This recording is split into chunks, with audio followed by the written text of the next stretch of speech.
마가복음 5장 말씀입니다.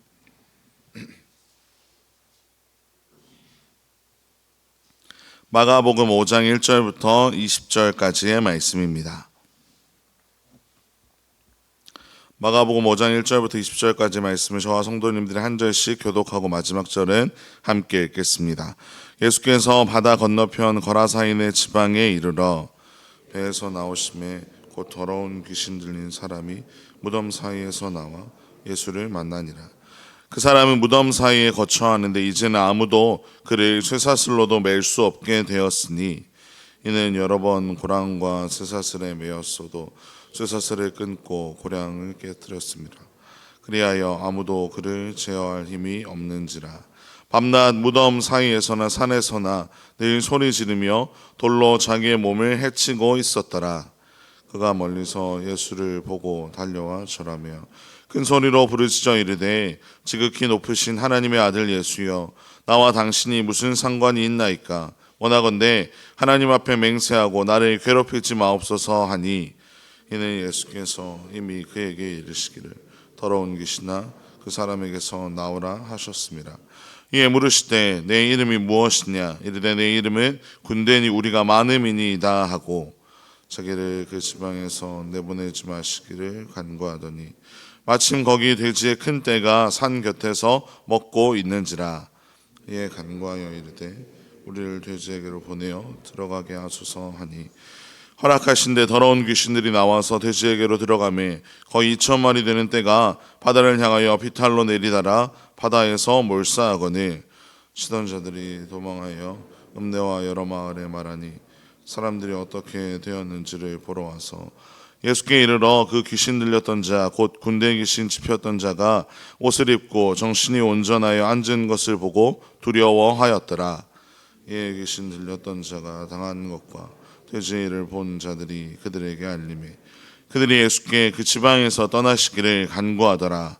예수께서 배에 오르실 때 귀신 들렸던 사람이 함께 있기를 간구하였으나 허락하지 아니하시고 그에게 이르시되 집으로 돌아가 주께서 내게 어떻게 큰 일을 행하사 너를 불쌍히 여기신 것을 내 가족에게 알리라 하시니, 그가 가서 예수께서 자기에게 어떻게 큰 일을 행하셨는지를 데가볼리에 전파하니 모든 사람이 놀랍게 여기더라. 아멘.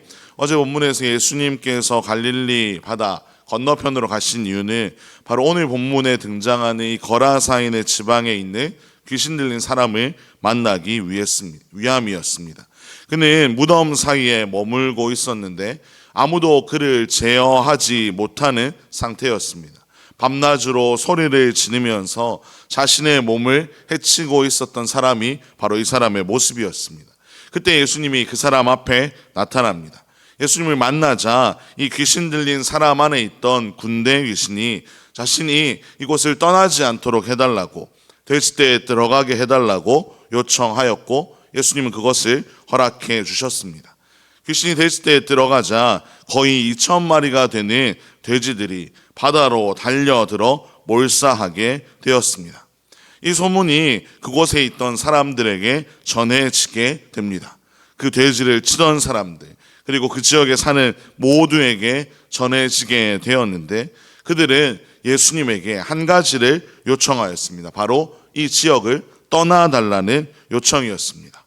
왜 그들은 예수님이 계신 것을 불편해하고 예수님을 떠나달라고 요청하였을까요? 그 이유는 그들의 관심이 예수님의 능력에 있었던 것이 아닙니다.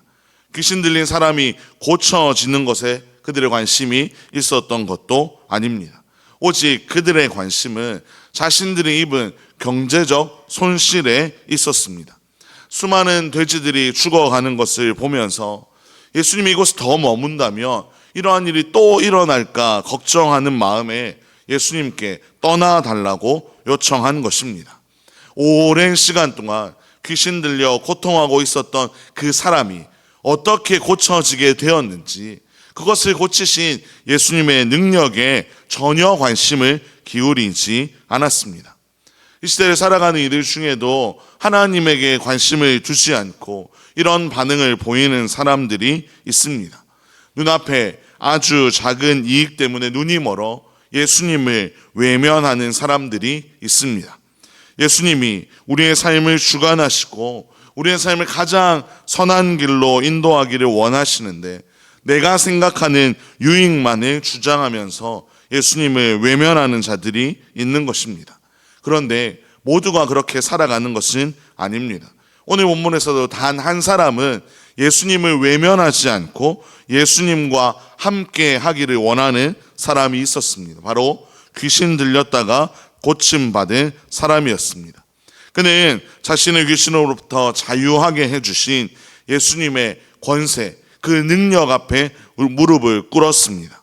예수님을 만나기 전에는 정말 아무런 소망이 없고 처참하게 늘 자신의 몸을 해치며 살아가는 존재였기에 그는 예수님께서 자신을 치유하게 해주신 그 일 앞에서, 예수님 앞에서, 그 은혜 앞에서 감격하고 감사할 수밖에 없었습니다. 그래서 예수님을 떠나고 싶지 않았습니다. 나를 구원하여 주신 예수님과 늘 함께하고 싶었던 마음이었습니다. 예수님의 은혜로 이 변화된 내 인생을 하나님께 드리고 싶은 마음이 그 안에 있었던 것입니다. 하지만 예수님은 그 요청을 거절하십니다. 대신 그에게 새로운 사명을 주셨습니다. 바로 집으로 돌아가 주께서 어떤 일을 행하셨는지를 가족들에게 전하라는 것이었습니다. 그리고 그는 그 말씀에 온전히 순종하며 나아갔습니다. 그것이 20절에 기록이 되어 있는데요. 그가 가서 예수께서 자기에게 어떻게 큰일 행하셨는지를 데가볼리에 전파하니 모든 사람이 놀랍게 여기더라. 그는 자신에게 예수님이 얼마나 놀랍고 큰 일을 행하셨는지를 데가볼리 전 지역을 다니며 전했습니다.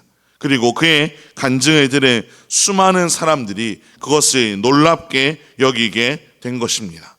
주 안에서 사랑하는 성도 여러분, 하나님의 능력과 하나님의 말씀 앞에 선다고 해서 모두가 같은 반응을 보이며 살아가는 것은 아닙니다. 어떤 이들은 여전히 나의 경제적 이익과 같은 나의 유익에만 눈이 멀어서 예수님 보고 떠나달라고 예수님을 거부하면서 평생을 살아가기도 합니다.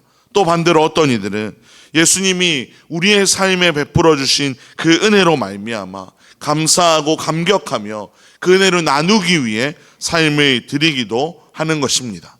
저는 오늘 이 말씀 앞에 선 우리 모두가 예수님의 은혜 앞에서 감사하고 감격하는 삶이 되기를 간절히 소망합니다.